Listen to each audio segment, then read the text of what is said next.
你首先革命，先把这封建婚姻的命给革了呀。那时候有多少人回家去跟包办婚姻离婚了？哎，鲁迅先生不，这个不但从日本回到绍兴，老老实实结婚，人家让他干嘛就干嘛啊。钱的结局呢还没说完，周作人是非常没有政治觉悟的一个人。那个时候大家都纷纷把自己大宅子交给国家，他不停地写信给周恩来多要钱，说200块钱不够，然后还不停地写信说不要收他房子。那徐广平政治觉悟就比周作人高多了，给这个徐广平版税的时候，当时一共34万，不要，说坚决不要，说这个是鲁迅先生是属于党和人民。你知道徐广平去世到1989改革开放了吗？这个周海婴开始说不行，这钱是我的，于是就开始要这30万。这个尾声是比较的令人唏嘘吧。这个聊点什么呢？大家说还是想听点过去的事情嘛，所以我想了一个新的系列，这个系列可以讲很多有意思的事儿，就叫做尾声啊。尾声呢，通常大家都不爱写，为什么呢？大家写英雄啊，写的哇壮烈牺牲了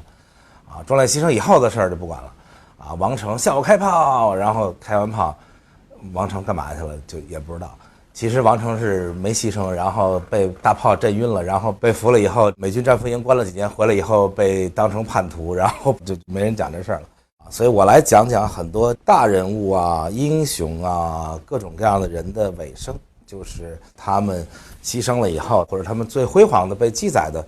过去以后，他们的故事的最后的尾声。先来讲谁呢？想来想去，这个在我们的课本上，小学课本、中学课本，然后在我们的大众的记忆里，最大的英雄之一吧，伟大的文学家、思想家、革命家，这是毛主席说的啊，不是我说的，鲁迅先生啊。所以先讲讲鲁迅先生的尾声啊。鲁迅先生的生平我就不讲，大家全都耳熟能详，从百草园到三味书屋，然后日本什么藤野先生，然后纪念刘和珍君啊，然后为了忘却的纪念等等，这咱们课文里就已经快把鲁迅先生的一生学了一遍。所以我们来讲讲他1936年去世以后一些尾声的故事吧。大家比较关心的事儿就是说啊，这个人死了钱没花完怎么办？然后还有2位夫人啊、孩子、兄弟啊等等吧，这些事情跟大家来聊一下。咱们先聊这个比较铜臭一点的啊，先聊聊鲁迅先生的钱啊，因为好多人都说，哎呀，鲁迅先生其实特有钱啊，不光是今天的人说啊，那时候的人就说，那个时候那些很穷的左翼作家，包括在上海的左翼作家联盟、左联，然后等等吧，这鲁迅先生其实不单是跟上家的资产阶级的法走狗们做斗争，而且还在和左翼的作家做斗争。左翼作家很激进嘛，那个时候革命时代嘛，然后骂来骂去也骂到鲁迅头上，说鲁迅先生根本就不是无产阶级啊，鲁迅先生这个是有闲阶级，一个月挣多少钱，然后叫第一个是有闲，第二个有闲，第三个还是有闲啊。鲁迅先生一愤怒就把自己下一本集子就起名叫三闲集，就是你们既然骂我，那我就叫三闲集。然后三闲集上来就回骂那些无产阶级作家，说某某某说他是无产阶级作家，我昨天上街问了拉洋车的，大约并未派遣，就是拉洋车的无产阶级没派你来啊，你凭什么说你是无产阶级作家？无产阶级说了，我没听说过你是谁谁谁，我没派他来。当然了，鲁迅先生骂人是一绝啊，那一位拉洋车的其实也不能代表所有无产阶级啊。总而言之，鲁迅先生有多少钱呢？可以跟大家分享一下。我呢仔细的也算了算账，也有很多人替鲁迅先生算账。鲁迅先生账呢是最好算的，为什么呢？啊，他是一个南方男人，浙江男人。大家看这为什么今天浙商是中国最牛的啊？这个浙江人呢就很会算账啊，所以做生意也很好。鲁迅先生虽然不做生意呢，但是呢，他的日记里有他的手账啊，每次挣了多少钱，18块3毛6都记上，然后买菜花多少钱，全都记得特清楚。啊，所以鲁迅先生这24年半、25年吧的日记，除了鲁迅先生的伟大的思想啊、文学，也可以当成一个民国的顶级知识分子吧的收入跟支出账来看，可以当民国的一个经济的文献来看。他一共挣了12万，12万大洋啊！当然大部分可以算成大洋，但是他后来到1930几年的时候也不能叫大洋了，可以叫法币。但是那个时候法币的购买力还是很高啊，差不多他在北京的时候挣的都是大洋。大家想想，他差不多是1926年跟徐广平一块南下了，就走了之前在北京那10几年挣了4万多大洋。4万多大洋什么概念呢？那时候也做社会调查，差不多1920几年的时候，北京的中下阶级吧，什么邮差啦，什么3等警察啦，人力车夫啦，差不多一个月挣个16、17块钱就平均下来那就生活的不错，能养一个几口之家所以他10几年挣4万大洋，平均下来一年挣3000大洋，这已经是非常好了。而且他还不是像大家想的似的到处去当教授教书挣钱，他那比教书挣钱还稍微的容易一点。蔡元培最喜欢他，主要钱从蔡元培那儿挣来的。蔡元培给他俩事儿干，一个就是辛亥革命刚一成功，蔡元培管这教育部，就让他去做教育部的佥事，相当于比主任科员还稍微的大一点。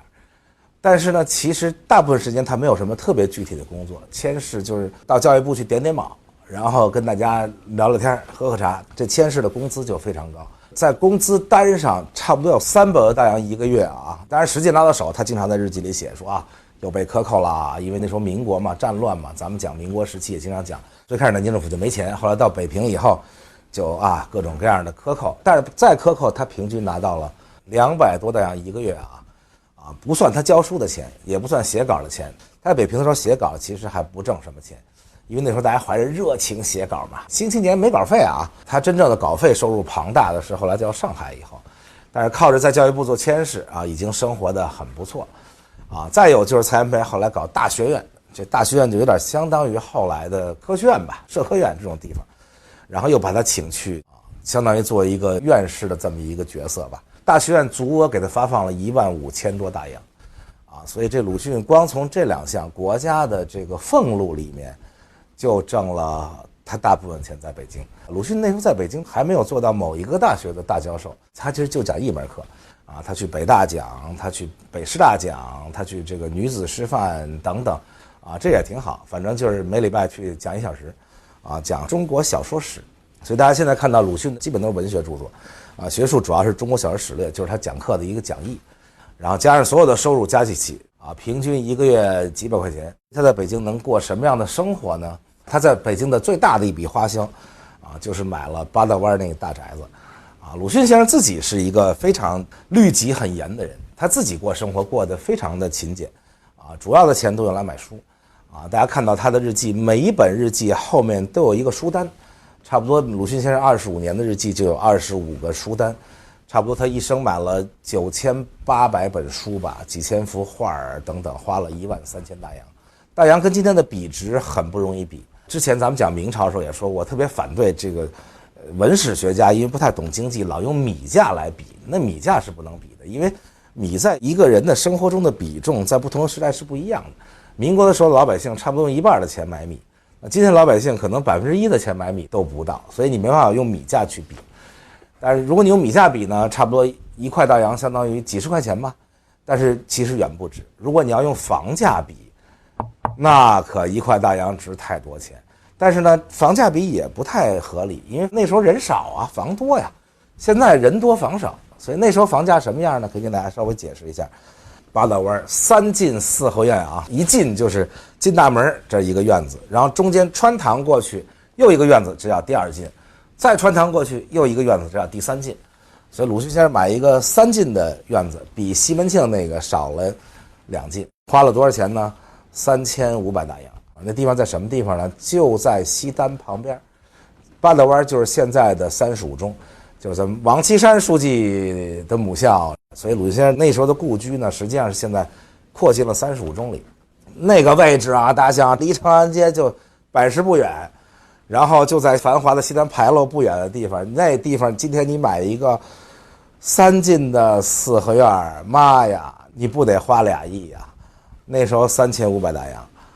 大概有30多间。30多间意思再跟大家解释一下，就北京的间和其他地方不一样，其他地方是叫一间房叫一间，比如在美国买房子说多少个卧室，一个卧室叫一间。北京的4合院一间的意思是2个柱子之间这个间，所以它不是一间房的间，它是2个柱子之间的那个间。30间的意思就是有30多个柱子，差不多好一点的卧室是2间，是一间卧室，就是2个柱子的间。我们家因为在离他们那地方很近的地方，太平桥也在西单那边不远，买过一个4合院，大概是花了2000块钱，是14间，就一进，比他那个小很多。民国时候那时候房价呢是150大洋一间，所以它30多间实际上应该是得有4000多大洋，但是那3500买下来了。3500当时鲁迅先生还借了钱，还卖了祖宅，卖祖宅，所以才导致全家都从绍兴搬来。因为鲁迅先生刚开始在北京做签事的时候，他就住在绍兴会馆，他也无所谓。鲁迅先生只要看书，只要能写作，他其他的就无所谓，而且他也不花，也不需要养一堆女的呀什么。鲁迅先生的人品和节操都是很好的啊，不像有些人说的一要翻案就说过去说的好都不好，过去不好都好，其实不是啊。鲁迅先生文学确实是第一等的，1等1的文学家，革命1等0的革命家，就是比1等1的还厉害。因为一般的人只革一种人的命，比如说无产阶级革资产阶级的命，资产阶级革这个封建阶级的命，鲁迅先生全革，不管哪个阶级，不管你干嘛的，一律跟你革命啊！原来只是在北京住绍兴会馆，自己住一小屋里，然后定期往家寄钱。绍兴家里都有谁得靠鲁迅先生养着的？他的母亲卢老太太，他的原配夫人这个朱安，然后他的二弟周作人，也是民国时代这个1等1的大文学家，54刚开始的时候，甚至周作人的这个名声比鲁迅还大，因为周作人写的是那种搁今天讲叫鸡汤式的散文，54时代讲的是心灵式的散文心灵鸡汤吧。所以可见不管在什么时代，心灵鸡汤式的文章都是最先火的曾经有一个写武侠小说叫白羽，然后写信说来拜见周作人，周作人不在，然后鲁迅说哎呦对不起，这个周作人先生不在家，我是他哥。鲁迅写信说你这个平时都读什么书啊？他说我读散文小说散文我最爱周作人先生。然后鲁迅说那小说你喜欢看谁的？他说小说我喜欢看一个叫鲁迅的人的小说。鲁迅说哟对不起，鄙人就是那鲁迅，我就是周作人的哥。周树人、周作人这2位，当时在这个新文化运动时期是并立的2大高峰。这不是我说的这是郑振铎等等等等一大票人说的。一个是那种革命性的就充满热血的，一个像水一样的平静的那种，这俩风格完全不一样那个时候周作人还在绍兴，周作人和周作人的老婆宇太信子。周作人是留学日本的时候娶了他住的那个公寓的打扫卫生的，就是侍女吧。然后宇太信子呢跟着周作人回国一看，哇，我嫁给中国大才子周作人。然后一看他们家在绍兴也生活的不错呀，有大宅子等等。虽然鲁迅先生小的时候家道败落大家看到鲁迅先生当铺里出来去当中药，但是那个时候已经生活的不错了鲁迅先生也挣钱，这个周作人也挣钱。然后这个宇太信子，日本的最底层的那种平民女儿，长得也不太好看，大家看那照片圆圆脸那种矮矮的。嫁到中国以后说哇，原来我嫁进大家族，于是赶紧把她妹妹弟弟什么全弄到绍兴去了。所以在绍兴住着的不但是周作人一大家子，还有周作人老婆的妹妹宇太信子的妹妹宇太芳子。后来这个信子一看说不行，我得在他们家地位更高一点，怎么才能把地位更弄高一点呢？干脆把我妹妹辱给他弟弟算了。他妹妹到绍兴的时候才15岁大概16岁多的时候就把宇太芳子塞进了周建人屋里，然后周建人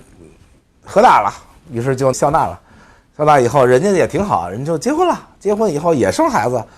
然后于是绍兴老家是妈妈自己的原配老婆，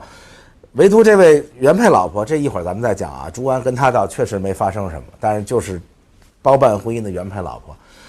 2弟一大家子，3弟一大家子。这个2弟的老婆3弟老婆还是姐妹俩，还把他哥哥给带来了，然后这一大家子人在那养。后来大家说也别这么着了，咱们干脆住在一起。你别看鲁迅先生这么革命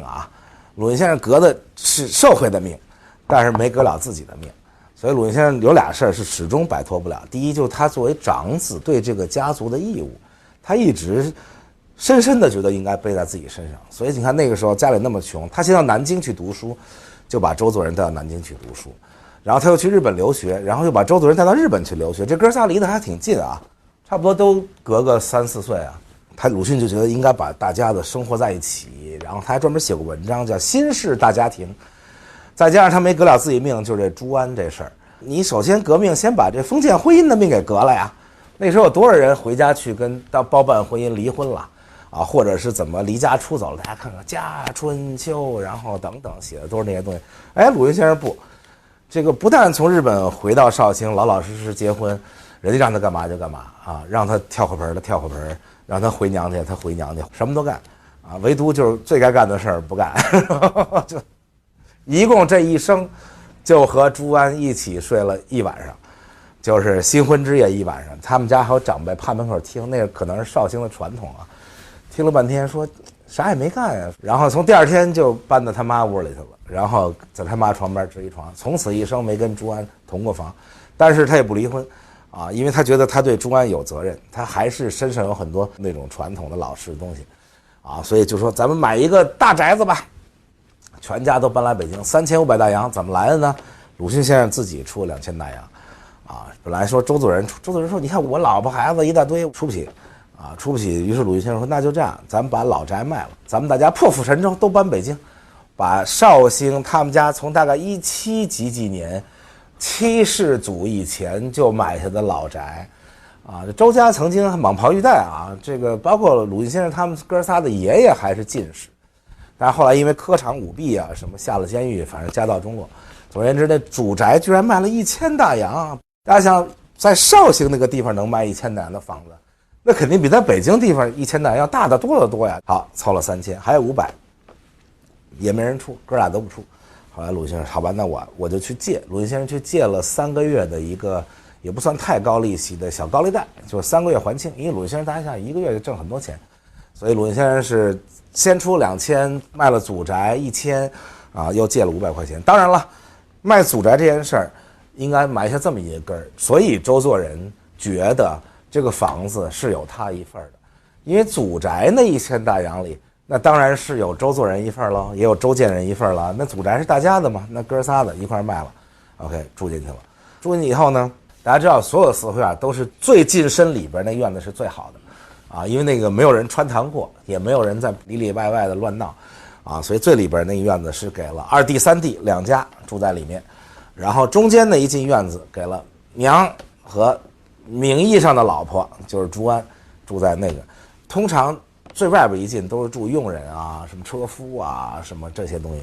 鲁迅先生就和佣人们啊什么住在最外边一间啊，然后就每月的收入全都交家里啊，家里谁管账呢？正常情况下应该是长子的老婆管账，就是王熙凤嘛，王熙凤就是长子老婆。但是呢，由于朱安在家里地位实在是太低，鲁迅先生你想都不跟他说话基本上，所以由二太太管，就是这个宇太信子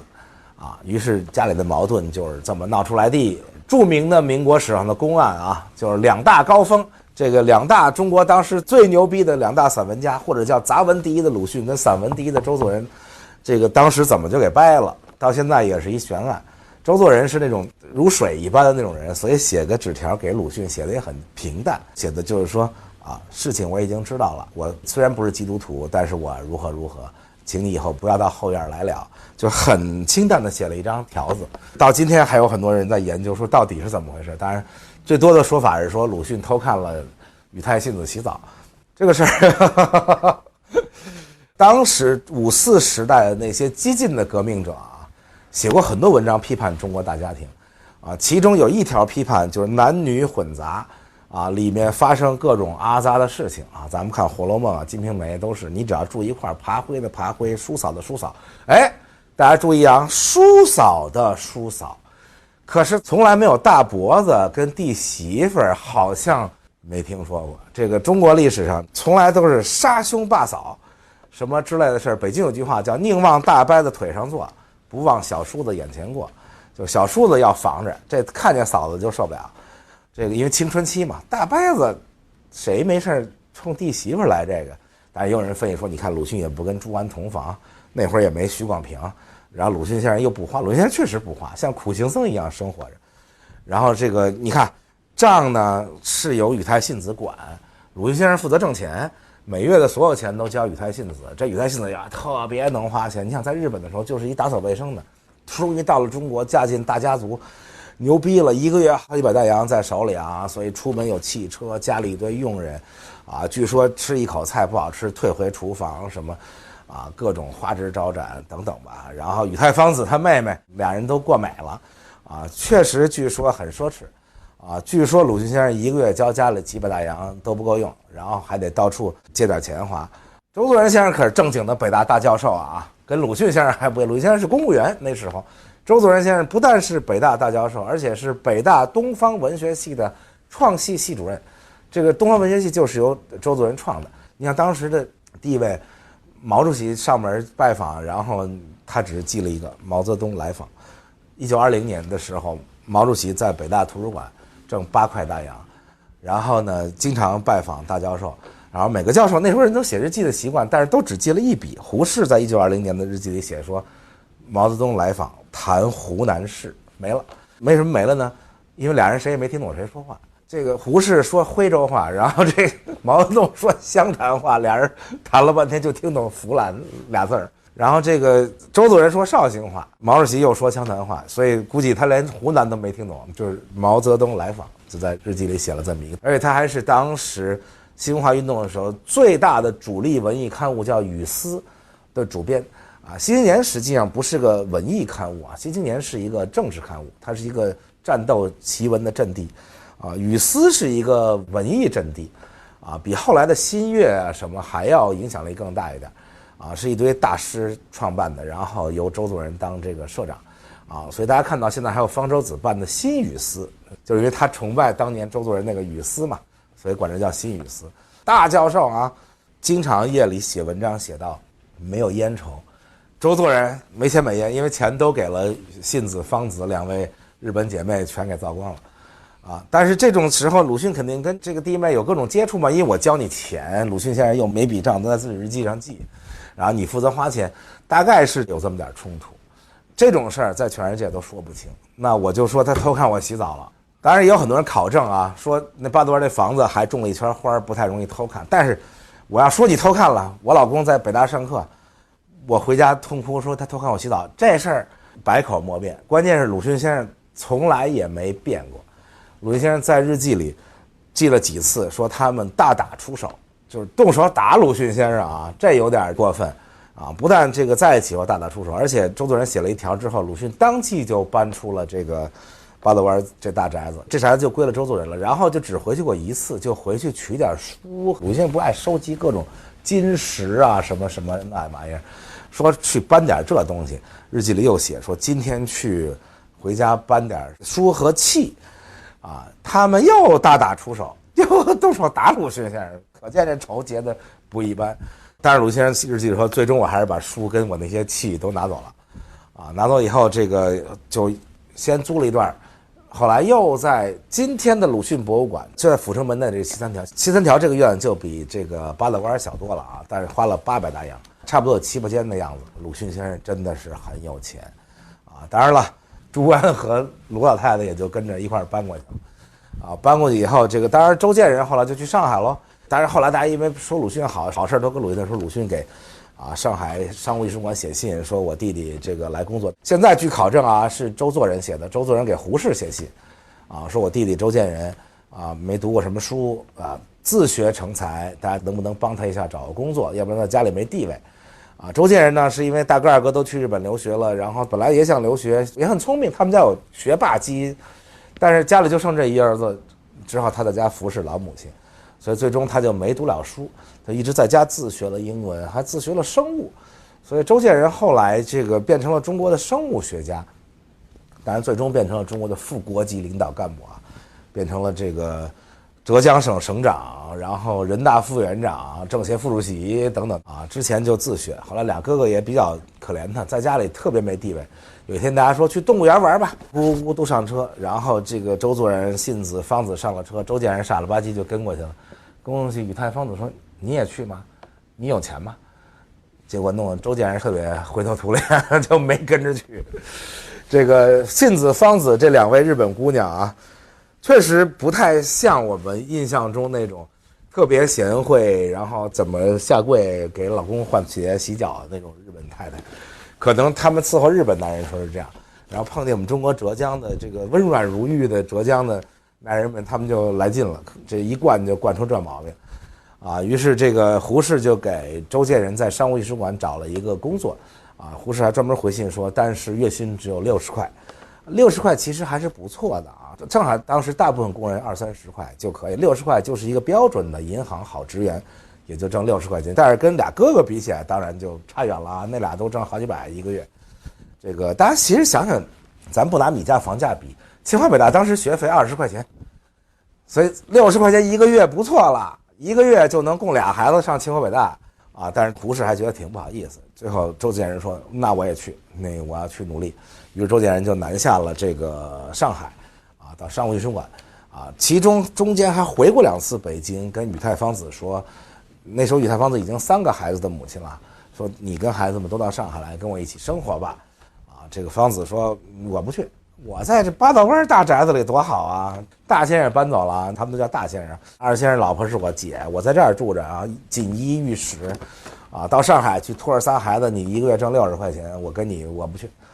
啊。所以最后周建人再回上海的时候，就和当年他在绍兴教书的时候的一个女学生叫王韵如同居了，和大哥这个很像，大哥是和在北京教书的时候的女学生徐广平啊，在北京的时候大概就已经有了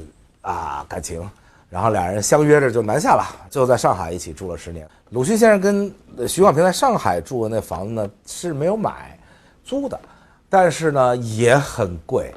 啊。说今天广平来啊，说看中了这小洋楼这房子，然后顶费500块钱啊，大家想想，顶费500，然后先付200，所以也是一个很贵的地方。不是鲁迅先生自己文章里写的说北平的大教授们如何如何住在四合院里啊，谈论着哲学，上海在亭子间里爬格子的人然后如何如何，他不是住在亭子间里啊，他住在挺好的一个小楼里，所以变成原本热热闹闹的一大家的人在一起生活，后来就风流云散。大哥跟三弟分别把自己的原配老婆留在了北平，然后各自和一个自己当年的女学生同居在上海。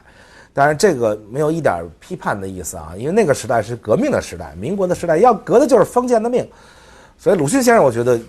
节操无亏，因为他也没有骗过朱安，从头跟朱安就是一个怜悯性的婚姻，就是我要跟你离婚你就会去死，因为朱安又不识字又是裹小脚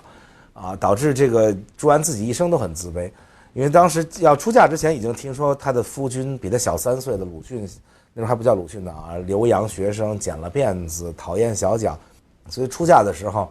从轿子里伸出来的第一只鞋是一只大鞋啊，但是里边都是棉花，导致非常的不稳，刚走出轿子一只脚那鞋就掉了，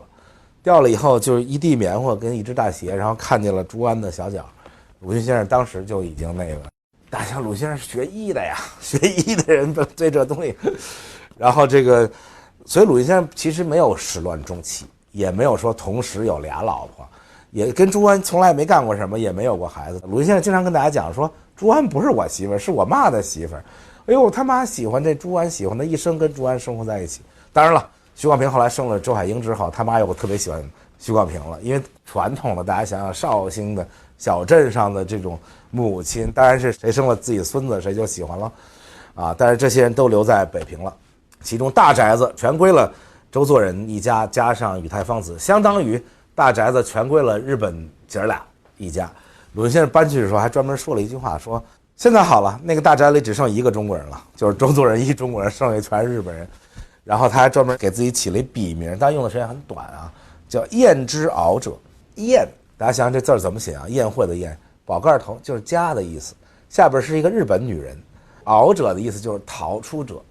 等于是从日本女人的家里逃出去的人，就是叫燕之敖者。这过去的文人啊，天天给你猜谜语，你得猜半天才知道他为什么起这么一笔名。总而言之，鲁迅先生去世的时候留下的就是这一摊东西。然后他去世以后，徐广平继续给卢老太太和朱安寄钱，但是呢，朱安也授权了徐广平出版这个鲁迅先生的所有的文集，因为实际上按照法律，鲁迅先生跟朱安就从来没有离过婚，是正式结婚的。跟许广平许先生呢，当然了，你要问许先生和周海婴，他们当然说结过婚，但是没有证据证明真正的结过婚。那民国时代也无所谓了，民国时候大家都那么开放啊，同居啊什么，这都很正常。大家想想看，咱们以前讲徐志摩什么陆小曼，大家一大堆，包括林徽因、金岳霖，所以这也没什么。但是法律上不一样，法律上朱安有权继承鲁迅先生所有东西，包括鲁迅先生的版税。鲁迅先生曾经一次从上海的书店里劫回过2万大洋的版税，那2万块钱的版税不是一年的啊，是欠了好几年，这个一起付的啊。摊下来，鲁迅先生在上海的时候，最高的时候收入到1.5万一年。他一去世，当然会出版很多东西了。那于是朱安就授权给许广平，说你去出版鲁迅先生的东西，我也不懂，我也不识字的那种乡下妇女缠小脚，所以都你来干。你是鲁迅先生的爱人，我是他老婆，这是不一样的。而且朱安对许广平跟周海婴特别好啊。许广平生周海婴的时候，朱安得到消息，幸福的都不行了，说终于有人给我养老送终了。当然其实他是梦想啊，最终也没人给他养老送终，从来也没有见过他。朱安最后去世之前还在哭着说，我最终的遗憾就没见过海婴一面，因为他觉得海婴也是自己的儿子嘛，那鲁迅先生唯一的儿子啊。许广平就答应了，说好，所有的鲁迅先生这些东西都归我了，未来的这个版税啊、出版啊、遗产，但是我就按月给你寄钱就完了。但是呢，这件事呢，正好又赶上抗战。大家想，鲁迅是36年去世的，刚去世没多久就7.7鲁萧事变，然后紧接着上海打起来了。那战乱时代呢，版税收入当然就减少很多了，大家都逃光了，哪还有版税啊？报纸也付不出这么多钱了。鲁迅先生当年在上海的时候，从报纸拿到的稿费是创下民国史最高啊。当然有很多种说法啊，有说签字100大洋的，有说签字90大洋的啊。据最近的详细的考证，史量才曾经签过的，就是申报的这个老板啊，能够找到的证据是30块一签字，几块钱一签字就不错。鲁迅先生30块一签字，而且鲁迅先生规定，登不登都得给我这个钱，我只要写了1000字，就30块钱。这你不登是你的事儿。当然了，不登有2种不登啊，有一种是史量才说别登了，还有一种是这个有报纸审查制度，报纸就给开了天窗，因为鲁迅先生经常痛骂政府。大部分骂政府的登出来了，但是有一些太过激烈的就没登开天窗，天窗也值30块钱，所以鲁迅先生挣这么多钱。当然这些钱除了按月寄给这个卢老太太以及朱安以外，那都在许广平手里，其实也没剩多少啊，因为鲁迅先生很爱买书啊，很爱买各种各样的画啊，收集了很多日本版画、金石等等，又很慷慨啊。鲁迅先生在上海说一直养着自己的一学生和他的老婆，然后经常在日记里写说，今天银行取出950块赠给谁谁，950块啊！鲁迅先生自己在北京，现在鲁迅博物馆的地儿就是800块买的，就是等于赠人一4合院啊。所以鲁迅先生自己也不爱钱啊。1932年的时候，他给他的好朋友吧许寿堂啊写过信，还专门说我现在轻易不敢搬家，说上海现在物价太贵啊，不是目下能承受等等。所以估计鲁迅先生去世的时候，这个许广平手里也没留下多少钱。但是总而言之，许广平后来就没再记啊。战乱年代没再记呢，大家生活的就比较难啊。尤其是卢老太太去世以后，那朱安是非常的凄惨。这个卢老太太抗战期间去世了啊，朱安就已经完全生活无着啊。这个周作人呢，因为跟大哥掰了，周作人这个人和周建人这个人人品节操都没有鲁迅好啊，这是必须要这么说的。而且周作人还是一个好吃懒做的人啊，大家想想看，他为什么留在北平？大家说了很多很多原因，当然了，老婆是日本人是很大原因啊，他没有跟着大家去西南，他贪图享乐也是一个很重要的。他自己说我喜欢静啊，我不喜欢那种颠沛流离的生活。是谁喜欢颠沛流离的生活呀？有人喜欢从长沙徒步走到昆明去吗？那大家不都是为了爱这个国家才这么走吗？8000里路云和月，谁愿意这么颠沛流离？闻一多愿意吗？梅贻琦愿意吗？梁思成、林徽因，那梁家、林家不比你周家牛逼多了。周家无非就是绍兴小镇上一个落魄地主，40亩水田。那林徽因的父亲林长民，梁思成的父亲梁启超，那都是什么级别的人？从小在北京锦衣玉食，人家不是为了为国尽忠守节，跑到李庄去，店也没有，什么也没有，在那儿守7年，最后病也没得治，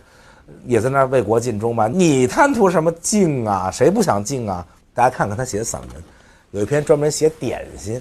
然后就里边写说北平500年的古都找不到一间好的点心店，多么怀念东京的点心。然后又说今天在东安市场淘到一本日本人写的书，说啊东京的点心现在也越来越不好了，只有2个店如何好，吃到嘴里糖面什么就化为一团。那他特别爱写这些东西，然后写的就觉得这人格局怎么就这样啊？就一个小镇上来的青年发达了啊，开始抱怨这个古都北平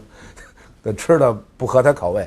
所以他是一个比较贪图享乐啊，这个比较懒啊，心眼比较小的人啊，这一辈子对他哥哥跟他弟弟啊都非常的不满啊，都觉得他俩纳妾啊，专门写信骂他哥哥跟他弟弟纳妾，然后把大老婆扔在北平，如何。结果他妈一死，卢老太一死，朱安等于1分钱收入也没有了，因为徐广平就已经不知道跑哪去了，革命嘛。这个周作人妈死了，根本就不管这名义上大嫂了，所以就1分钱收入也没有。后来周作人还劝这个朱安说，鲁迅不是有那么多藏书吗？你就卖几本鲁迅藏书就能生活了。后来朱安实在是不行，真的是吃糠咽菜，后来就登报说我要卖鲁迅的藏书啊。那时候藏书跟今天不一样，那时候都是盖着章的啊，铅国字写某年某月某日于琉璃厂什么什么地儿买的，这是很有价值的东西。结果你说这徐广平寄钱的时候说找不着人，要卖书的时候他知道了，马上派了唐涛就是鲁迅先生一直养的那学生啊，马上派唐涛跟另一个人冲到北平，就是来这个极力的说朱安说你不能卖鲁迅先生的遗产，那不是你，那是鲁迅先生的遗产，鲁迅先生遗产是中华民族的遗产，你没有权利卖他的东西。最后把朱安说怒了，朱安也说了一句话，他说我也是鲁迅先生的遗产，鲁迅先生的遗产包括我呀，我是鲁迅先生的遗孀啊，你们怎么天天就关心鲁迅先生那些藏书，没人关心我。但是最终他还是没有卖，后来就一直也没有收入。到抗战之后啊，恢复了这个北平啊等等，确实有很多出版商啊来找他要鲁迅先生手稿，出版鲁迅先生的遗作等等，但是他一律都没答应啊，最终还是全了他的这个妇节，就是作为一个旧时代的女人，她的一生献给了她的丈夫，虽然她不识字，虽然她裹小脚，但是她始终都忠于鲁迅的一家人。最后47年的时候，身边一个人都没有的非常凄惨的去世了啊。中间之前他还写过信，他说很欢迎徐广平跟周亚英来北平，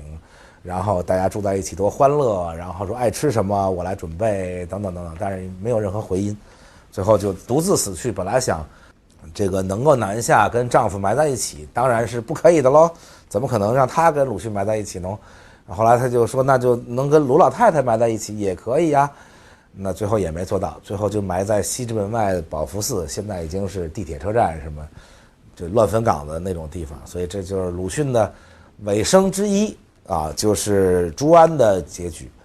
这个钱的结局呢还没说完，徐广平然后就参加了各种革命啊，反蒋、反饥饿等等，变成民主人士。后来民主人士就跑到香港去了。这个在香港的时候啊，跟着所有的大部队的民主人士从香港出发，那船上坐满了后来的政协委员，被这个我党接到了东北，因为那时候北平马上要解放，为了抢救民主人士，就从香港开一艘船到了东北。然后徐广平带着周海婴也在那条船上。然后到了沈阳，发现沈阳大街小巷都是这个鲁迅先生的书啊，徐广平专门就反映这情况，说为什么到处都出了鲁迅先生的书，没有经过我的同意啊？然后马上就反映到中央，立刻出版社就给他送来了支票，然后专门说我们因为找不到你们战乱年代，所以我们出版鲁迅书，但是呢版税都留在这里给你。然后徐广平革命觉悟很高，说不要，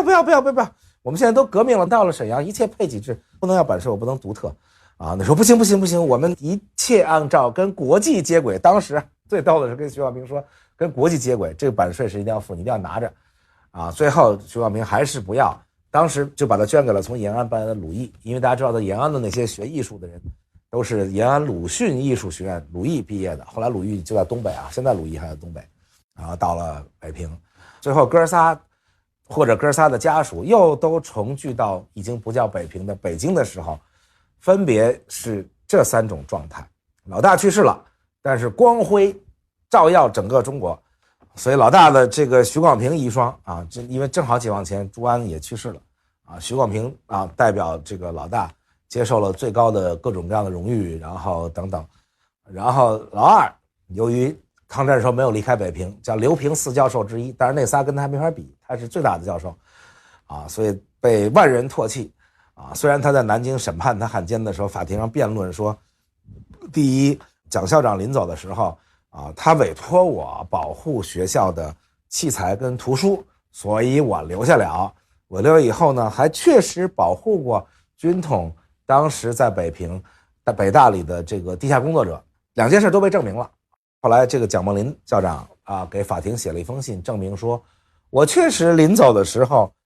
跟周作人先生说过这句话，说如果你真的不走的话，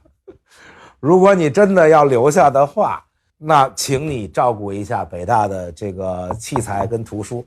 而不是我委托你说你别走，你留在这儿执行这任务，那真的不是这么回事。但是确实做了证明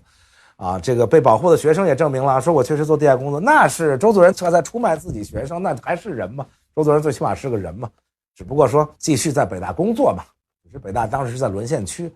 啊，其实最开始周作人还没投敌，就躲在家里继续给胡适他们编的各种杂志写东西啊。结果呢，周建人的这儿子就是他3弟的儿子，当时在辅仁大学的附中上学，然后呢大家都说你叔叔汉奸，结果就有一个同学呢上他们家去了，上他们家以后就刺杀了周作人，冲周作人开了一枪，就周作人命大极了，正好打他瞳扣上了，导致只受了一点轻伤，但是瞬即日本宪兵就到他们家了，因为日本宪兵说我得保护你啊，你是留在北平的最大的大教授了，其他人全都西南联大、西北联大、什么李庄，就剩你周作人这么有名一人，所以日本宪兵保护的，结果导致逼他下水。当然了，他当汉奸这是绝对不能翻案的，也不能说因为有人刺杀他就逼他下水。那当时确实日本宪兵进驻了，然后他也就任了很多伪职啊，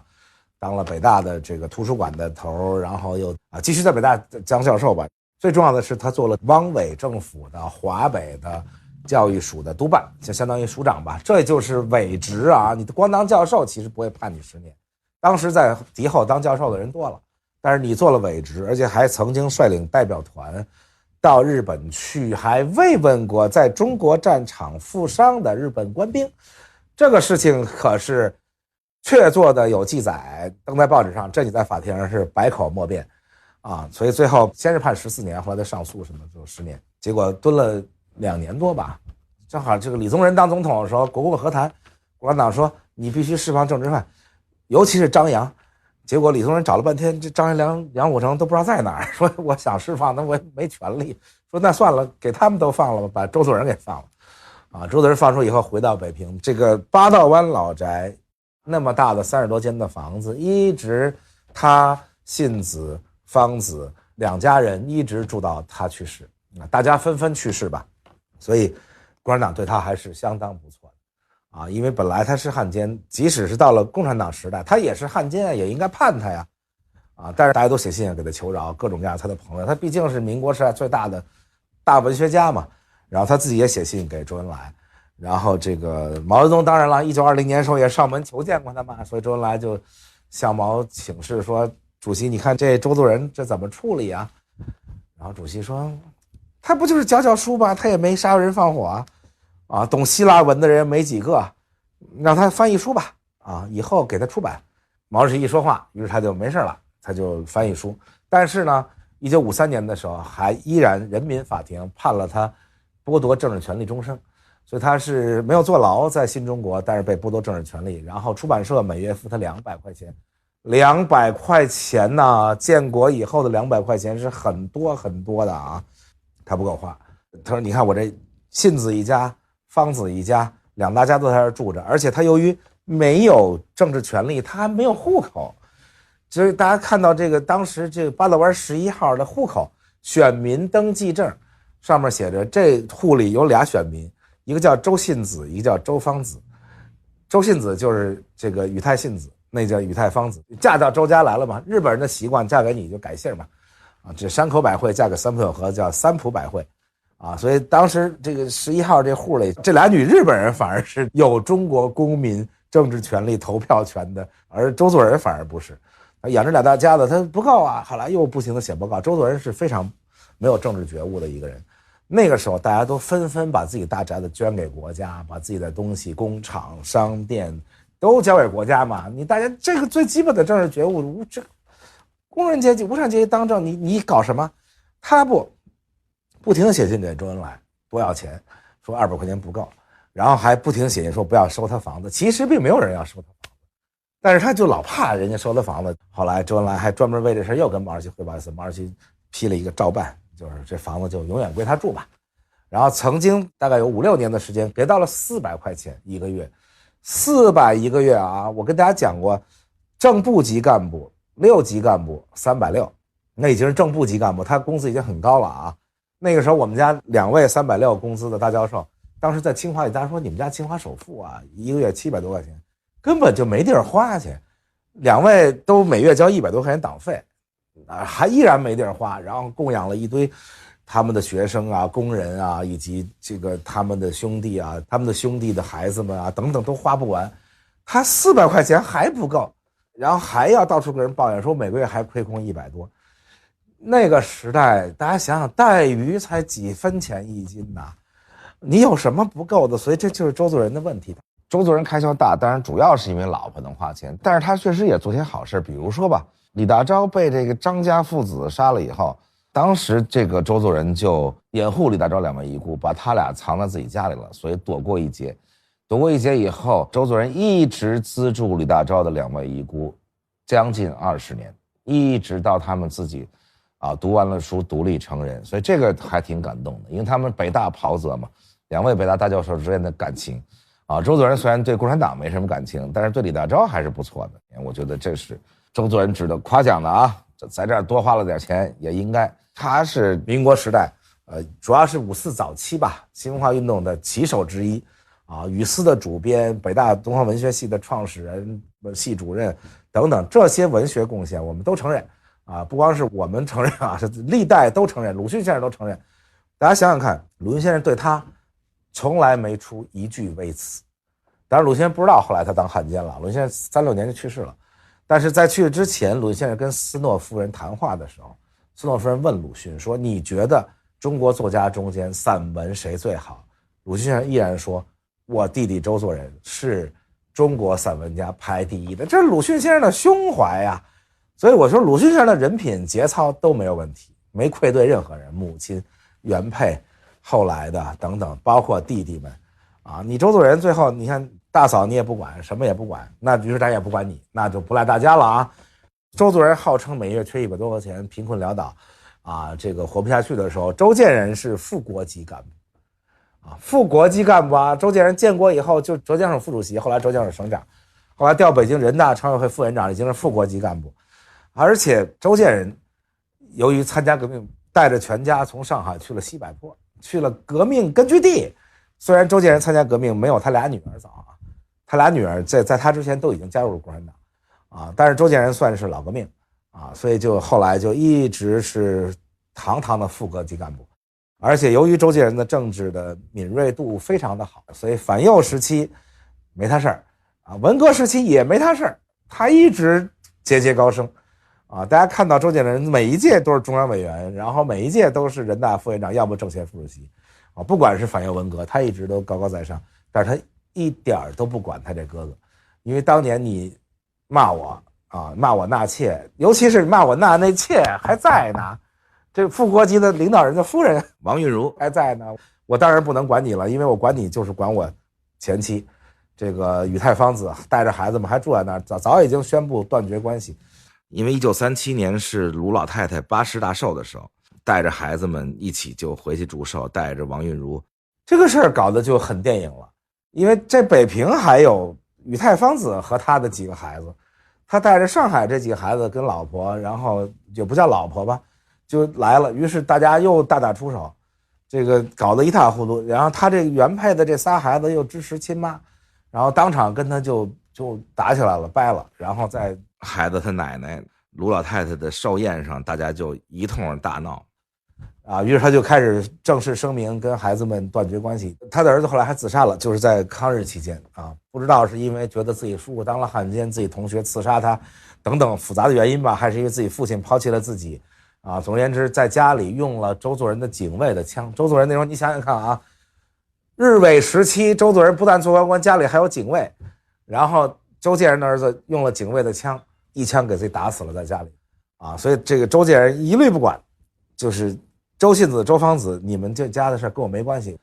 徐广平当然就更不管了中央政府给他安排了这个一个院子，开始那院子呢还比较深，但是他一天到晚接见亚非拉来的妇女团体等等，他又是妇联的头什么，好像还曾当过国务院的副秘书长，反正级别很高经常穿着旗袍，然后那时候北京的那个胡同里都是泥泞大家看那个骆驼祥子提着旗袍，然后从泥泞的地里跑出来，他那车进不去，他的小汽车得在外边等着。后来周总理说，干脆给你在景山旁边再给你来一大院子吧于是3家人从绍兴小镇百草园3位书屋一起读书的3位中国民国时代有重大影响力的人，最后在北京重聚的时候是天壤之别。然后周作人翻译了最后的非常好的用希腊文翻译的，因为周作人在日本学的就是希腊文，他在南京学的是英文，而且他的古英文、希腊文都非常的好。他翻译了希腊神话，今天大家看到的希腊神话、伊索寓言等等都是周作人翻译的，但是不许署他名，因为你没有政治权利，所以署的都是什么周启明，什么就这种革命名字都是这名字，但是都是周作人翻译的。文革期间就不用说了像周作人这种还当过汉奸的，那还用说吗？那就是文革刚开始就死了。然后哥仨都立了遗嘱有机会看哥仨的遗嘱很有意思。鲁迅先生遗嘱就是知道自己是个伟大的人的遗嘱不但这个写的铿锵有力，包括最后一条还写到绝不原谅他们最后到死都不原谅所有的人周作人就是本来就一个像水一样的人，所以最后遗嘱也写得很可怜。他太太在早几年已经去世了，他也是被这太太折磨一辈子。太太这个脾气之大，然后只能从绍兴时代就天天跟他掀桌子闹，等到信子去世的时候，他反而倒写了日记说，我原来以为我会特别解脱特别高兴，因为他终于去世了，但是我今天依然还是很难过。他俩做了54年的夫妻，这个被这个信子在身边折腾他54年。当然了，大家可以对比一下民国时代的各种人因为他们的经历不是他们独有，大家都那样。那胡适的太太也是不识字的江冬秀，但是胡适先生跟鲁迅先生选择就不一样。胡适先生就跟江冬秀一直过了一辈子，相濡以沫一生，一直到死鲁迅先生就介于之间，既没像胡适先生那样跟朱安去过一辈子，但也没像其他很多更革命的人就直接离婚了，然后去追求自己的生活。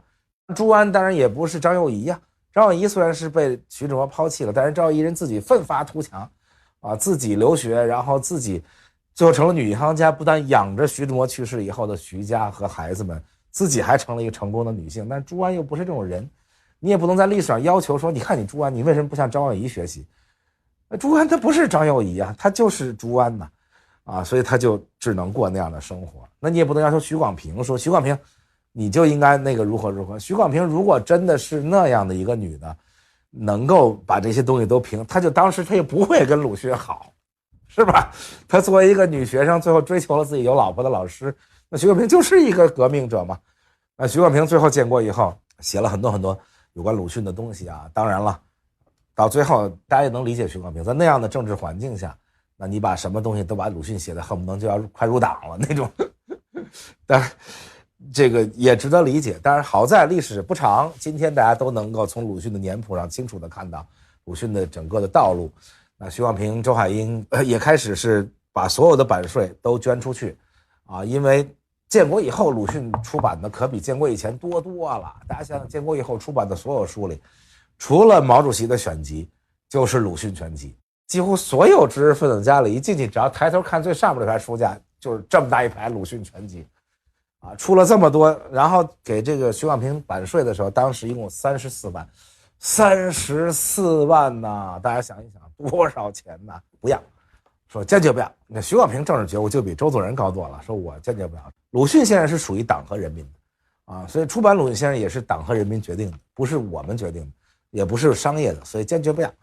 啊。然后不要呢，就又请示领导说不要怎么办呢？啊，说这个捐，说不行，中央说你们不能代表鲁迅先生的遗属捐，啊，一定要给他们留着，什么时候他们要再说。于是就除了4万块钱，那时候还不叫税，啊，就上交国库了以外，有28万在人民出版社，2万多在青年出版社，大概存了很多年，直到徐广平去世。这个故事的尾声很有意思，又翻了一下，到1987改革开放了吧？这个周海婴开始说不行，这钱是我的，这钱不能不给我。于是就开始要这30万，然后这30万呢又批来批去，然后最后是说除了4万已经上交国库的不给你，这30万还是给你。然后周海婴说还不行，因为你们后来又授权了日本啊出版全集，后来又这那的，这30万是截止到1958年的，后来居然是上庭诉讼了啊！周海婴在1986年在法院起诉了这个人民文学出版社，说他人民文学出版社授权日本有20多万外汇，而且是要归我啊，那4万也要归我，然后还有什么1000多块钱，董人这乱七八糟收集了很多，说这都得归我。也不知道是周海婴是活明白了还是活糊涂了。这活明白，当然大家经过文革，可能很多人都觉得自己活明白了，还是钱最重要。但是你是活糊涂了吗？鲁迅先生是中国人民到今天为止依然供在那儿的一尊神呐，但是最后判周海婴败诉。啊，只是在一项上支持了周海婴，有一笔200多块钱的，因为有徐广平写的一部分在内，那是他母亲的，而徐广平去世还没到20年，所以给你200块钱，但是全部诉讼费400多块钱由周海婴承担，所以周海婴起诉了半天，获赔200多元，然后那个诉讼费付出去400多元，这个尾声是啊比较的这个令人唏嘘吧。所以这3位，鲁迅先生依然是神，这个周作人鬼啊，周建人副国级干部啊，而且活最长，周建人一直活到90几岁吧。大家在那个年代也都做过一些事情嘛。周建人不是生物学家吗？据说参与翻译了这个进化论啊，物种起源啊，然后等等吧。总而言之，他以生物学家的身份写了一篇文章，说麻雀是害虫，这个麻雀应该被消灭，而且叫越早越好，而且居然被毛主席也看见了。他跟毛主席走还挺近，大家看照片，他跟毛主席俩人一块那写大字，然后毛主席还专门批示说消灭麻雀，才有了之前咱们节目里我给大家讲那个简直黑色幽默全体清华大学教授爬在房顶上和树梢上各种敲锣打鼓敲尿盆，然后让麻雀落不下来，到黄昏点点滴滴麻雀全掉下来了，都累死了。这件事是周建人先生发起的啊。这个周作人这个性格呢，其实按心理学可以这么来稍微的分析一下啊。这个美国有一句话叫做 middle child syndrome。middle child syndrome 什么意思呢？就是中间这孩子的一种心理的疾病。因为老大嘛，当然是第一个孩子，父母寄予厚望；老小嘛，父母疼。中间这孩子通常是被父母忽视的，所以他对自己就有很多那种自己要把自己的东西好好保护住，再把自己就这摊东西要不就得这样。所以这个病周作人身上非常的明显啊。老大呢通常都特别刚强，这个非常的坚韧啊，这个脾气也暴，性格也烈。所以大家看鲁迅先生老大，大家看这个周作人先生的老婆，这个宇太信子也是他们家老大，虽然是女儿，所以也是那种自己要肩扛的一家人，一家人都叫中国来享福等等等等。这个大家看三兄弟的这个命运啊，周建人呢一生反正就生活在俩哥哥的这光环下啊，开始是俩哥哥的光环下，后来变成一个哥哥的大光环下生活，所以当了一辈子这个副国级领导啊，这也能看得出来这是老小。所以老大、老二、老三分别是这样的尾声。这3位都在中国的历史上留下了浓墨重彩的一笔啊。如果说民国时代的宋氏有3姐妹，周家3兄弟可以称得上非常牛逼的。3人的名字我觉得起得特别好啊，虽然不是最开始的名字啊，最开始他们仨名字都特别怪，我天，那字儿都特难认，好多笔画啊，也是个系列，我现在都想不起来到底叫什么。但是后来他们改成了叫周树人、周作人、周建人，当然在家乡的时候就改了啊，我觉得这个预示了后来他们的命运啊。大家想想周作人这一辈子作呀，这他其实以后不要念周作人，应该念周作人，这真能作。这周树人娶了日本老婆，好作成那样，日本人来了作成那样，作了一辈子，最后文化大革命给自己作死了。这周作人，他的名字起的完全就是他的人生。这个周树人，我觉得有点意思。当然树人啊是个好事，而且他是老大，老大呢就是一棵大树啊。中国自古这大家族里经常说大树底下不长草，真正的自然界确实大树底下不长草。那树为什么大家看到庭院里老有那些 gardeners 来剪这树枝，就是因为它如果太枝繁叶茂，它把地那营养都吸走了，地上它就是不长草啊。所以大树底不长草用来形容这种大家族啊，说有一个或者俩特别棒，然后于是其他人都特别没出息啊，说咱们家的这个福报吧都被你给吸走了，所以你牛逼了，我们就都没福报了。树就是鲁迅，他确实是一棵参天大树，罩住了这俩，尤其是罩住了这个三弟。总而言之，这棵大树啊，一直到今天依然是笼罩在中国的文学上空、历史上空啊，以至于到现在，习总讲话的时候说，你看我们的国家那么多伟大作家，他提了谁呢？他提了老子、孔子、庄子、孟子、屈原、王羲之、李白、杜甫、苏轼、辛弃疾、关汉卿，我最爱的之一啊，曹雪芹。曹雪芹之后，他怎么说呢？他说陆郭毛巴老曹。哎，这个有点意思了啊，就是曹雪芹之后的作家，就剩了陆郭毛巴老曹。啊，这个排位很有意思。我们的这个社会主义国家是最讲究排名的啊，当然全世界都讲究排名，你全世界你也不能把美国总统排在美国国务卿后头也不行，但是我们是更加的讲究，因为西方吧有可能排名也比较讲究，但是它有各种各样的排名，比如说《纽约时报》说我来排作家吧，你看美国卖书的时候经常写着《纽约时报》bestseller 畅销书第1名什么，这是他排的 ，OK， 其他人也可以排啊。可以完全不一样，但是我们不一样，我们是有一个叫官方排名啊，所以鲁郭毛巴老曹只有这6位称得上文学大师啊，就像只有那2位冼星海、聂耳叫人民音乐家，其他人都不能叫人民音乐家，叫您自个儿的音乐家啊。当然了，后来那个施光南先生好像也得过人民音乐家。总之，这个文学大师政府认定。而且排名要按这个顺序，鲁迅永远排第1名啊！当时还给了周扬特别重要的任务，说把这6位都塞到课本里，这个一定要从上学就开始学习他们啊！这个鲁迅、郭，大家肯定都能想得出来啊！郭沫若老师，党的元老，鲁迅没有加入共产党，而且如果鲁迅活下来，估计还会有很多矛盾，比如说鲁迅可能就看不上郭沫若喽，鲁迅本来就跟左联打成那样，最后。啊，所以鲁迅可能去的还挺是时候。毛主席自己都说过，说鲁迅如果活到现在，他可能就是个右派嘛，是吧？他就是看什么都不满意，然后一定要批评你们，向你们投标枪，向你们扔砖头、拍砖，就是他的性格。郭老呢就另说，大家想想，郭老在北伐的时候就已经是总政治部副主任，周恩来同志是主任，他是副主任。啊，所以他是南昌起义的时候，他已经是中共元老，在南昌啊，大家想想。啊，但是呢，他这个脱离了革命，脱离了党，啊，跑到日本去待了10年，啊，在日本娶了一个日本姑娘，然后生了5个孩子，啊，然后到37年说，哎呦，革命高潮又来了，他又回来了。这个，但是我党对郭老是永远是不离不弃。这叶挺同志也脱离革命很多年啊，也脱党了。那叶挺回来抗战，国民党也很高兴啊，说新四军交给你吧。当然也是因为两边都可以认同他啊。郭老也是啊，郭沫若这两边都认同啊。国民党说，哎，我给你一个厅长，这个军事委员会第3厅厅长，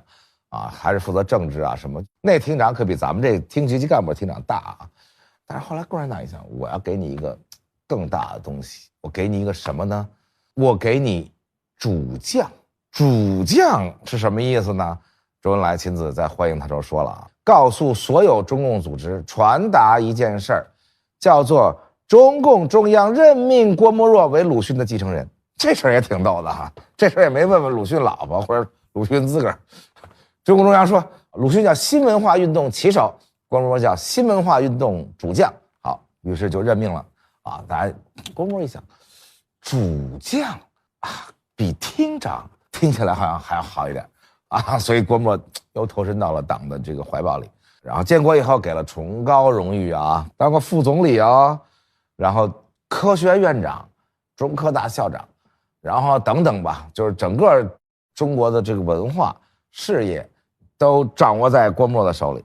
啊，当然了，于是上来就把其实文学造诣、文学贡献完全不在鲁郭毛巴老曹之下的沈从文先生给打倒了。刚建国第1年，沈从文先生就到故宫去刷盘子吧，然后导致沈从文先生后来在故宫里打杂，最后人家还在故宫里写了一本《中国服饰史》，这挺有意思。过去的知识分子挺好玩，走到哪儿学问做到哪儿。后来小说也不写了，沈从文不能写小说了，你的东西都不行，得革命的小说得让巴金同志写才可以啊，茅盾同志写啊，老舍你得写龙须沟啊，这才可以。所以郭沫若同志啊，权倾一时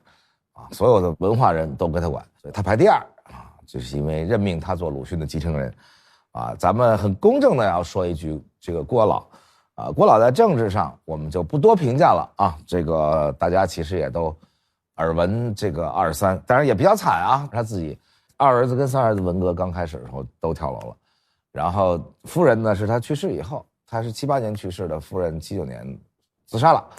2儿子跟3个儿子是他跟这个后来这太太，这个于夫人这个生了6个，他跟日本老婆生了5个，而且是根本就不辞而别，从日本突然就走了，走了以后就没再回去。37年走了，38年就跟这于夫人结婚了，然后日本太太还在那等，就找来找去一看，哦，已经结婚了，然后这个自己还改姓了郭，带着孩子们最后一直住在大连，当然一直到郭沫若去世前还来看他啊。所以郭沫若有11个孩子，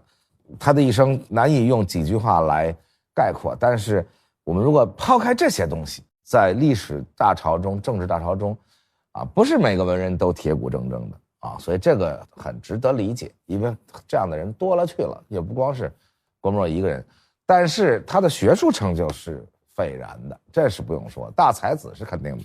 啊，尤其是他在国民党时期，国民党时期就评了1届院士啊，1948年的时候，他也是因为甲骨文跟史学、考古学的崇高的贡献，然后被当选中央研究院院士。当然这个领域里没几个院士啊，你想还有梁思成的弟弟梁思永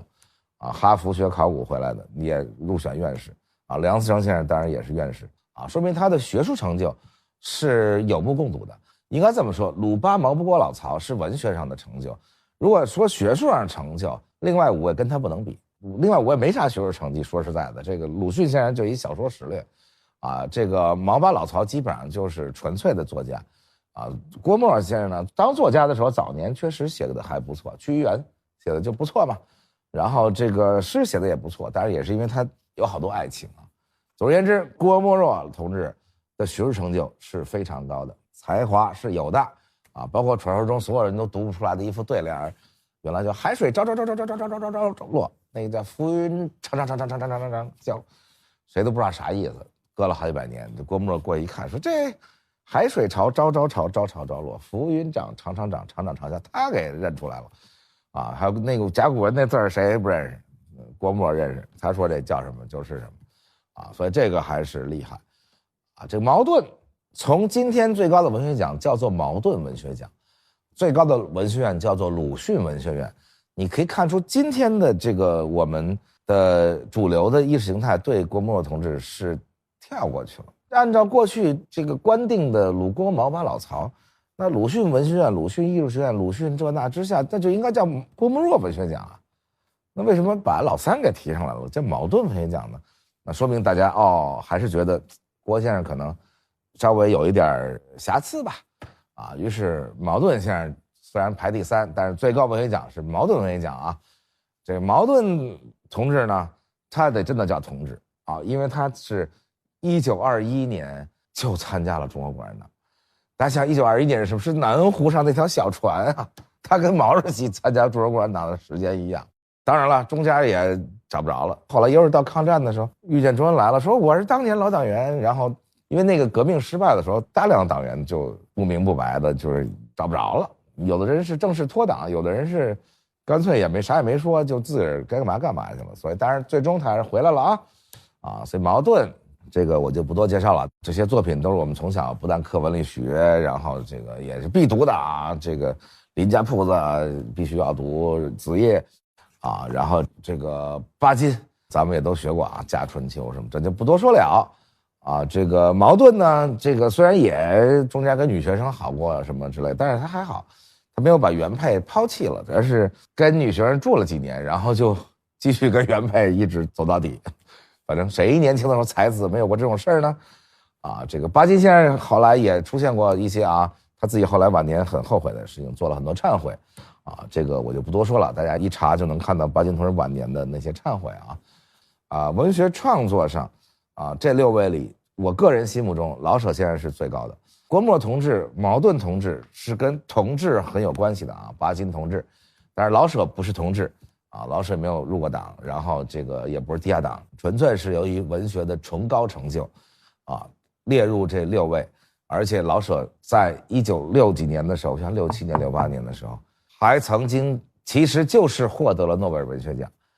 如果不是老舍提前投了湖，那中国第1位诺贝尔文学奖就提前40年就拿到了那年评到老舍得票第1，但是老舍呢在这之前投湖自尽了，不堪其辱，亦无再辱，然后就出门投了湖这诺贝尔奖呢有一个很重要的规定，就是从来没有颁过给去世的人所以诺贝尔奖必须你活着，所以不止老舍先生1回出现过好多回。杨振宁先生本来能得2次诺贝尔奖的，第1次他是跟李政道合作，俩人都活着得，而且都很年轻，那会儿得了诺贝尔奖。第2次他那马上要得奖，那哥们突然去世了，他合作那个没戏了，因为诺贝尔奖不颁给去世的人所以诺贝尔投票的时候不知道老舍已经投湖了，那时候封闭嘛。大家想林徽因就55年去世了，他最好的2个朋友费正清跟这费美，一直到1972年跟尼克松访华的时候都不知道林徽因55年就去世了所以老舍投了湖，得了诺贝尔奖，诺贝尔奖要颁奖，一看这哥们已经没了，那于是才在那一年给了川端康成，觉得反正也得给一个东亚文学嘛，那老舍先生去了，那就川端康成吧老舍的文学成就在我心目中因为这文学这东西没有一定的标准，只能说每个人自己觉得。我可能是因为是北京人的缘故，也是因为我热爱关汉卿的缘故，那总而言之，老舍先生的文学成就在我心中是绝不弱于日本那些得了诺贝尔文学奖的大师，在中国的近现代的文学史上是一座高高的高峰如果说沈从文先生也是另一座高高的高峰，老舍先生是一座巨大的大高峰因为他不光是小说写得好，他还有剧本呢，还有茶馆呢，诗也写了一堆这个英文也很好老舍先生是我心中的大偶像。当然了，曹禺先生这个敬陪末座当然曹禺先生也是因为他是曹禺同志咯，曹禺同志年轻的时候就参加了地下党，然后一直为党做了很多贡献。当然了，曹禺先生剧作也确实是很好的这个雷雨确实很好，日出确实很好虽然没有老舍先生好，所以很公平嘛，那曹先生排在老舍先生后面。这就是鲁迅先生的遗产之一就是虽然他去了，但是他依然在鲁郭毛包老曹的头一个，所以他的遗产是